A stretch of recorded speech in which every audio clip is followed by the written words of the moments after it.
আসসালামু আলাইকুম। আমি doctor Ashraf Ahmed. Double A health কেয়ারে আপনাকে স্বাগতম।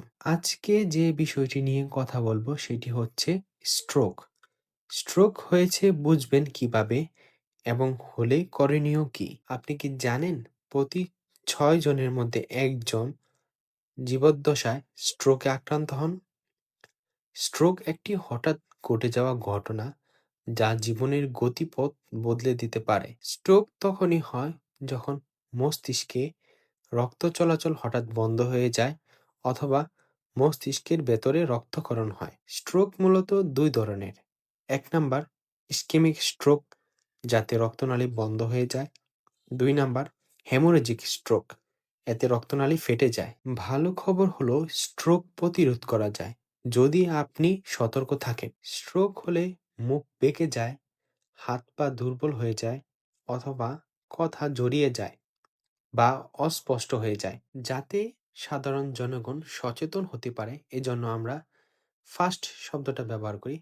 এখানে এফ ফর ফেস, অর্থাৎ মুখ দেখে কিভাবে বুঝবেন? দেখবেন মুখ বেঁকে গেছে কিনা। এখানে এ ফর আর্ম, মানে হাত দেখবেন। দেখবেন যে হাত উঠাতে পারছে কিনা। ভিডিওতে দেখতে পাচ্ছেন ব্যক্তিটি হাত উঠাতে পারছে না। এখানে এস ফর স্পিচ, স্পিচ মানে কথা জড়িয়ে যাচ্ছে কিনা। অ্যান্ড অবশেষে টি ফর টাইম, টাইম মানে হচ্ছে সময়। অতি দ্রুত সময়ের মধ্যে হসপিটালে নিয়ে যেতে হবে। স্ট্রোকের চিকিৎসা সময়ের সাথে পাল্লা দিয়ে হয়। এখানে প্রথম ৪ ঘন্টা খুবই গুরুত্বপূর্ণ।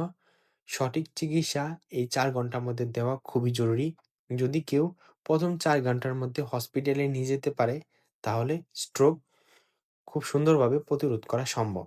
স্ট্রোক প্রতিরোধের সর্বোত্তম উপায় হলো রক্তচাপ নিয়ন্ত্রণ রাখুন, ডায়াবেটিস নিয়ন্ত্রণ করুন, ধূমপান ও অতিরিক্ত লবণ গ্রহণ এড়িয়ে চলুন, নিয়মিত হাঁটুন ও স্বাস্থ্যকর খাবার খান। পরিশেষে বলবো, স্ট্রোক জীবন শেষ করে না, শেষ করে অসচেতনতা। আমি ডক্টর আশরাফ আহমেদ। এই ভিডিওটি যদি আপনাদের ভালো লেগে থাকে তবে পরিবার পরিজন ও বন্ধুদের সাথে শেয়ার করুন, সচেতনতা বৃদ্ধি করুন। Thanks for watching.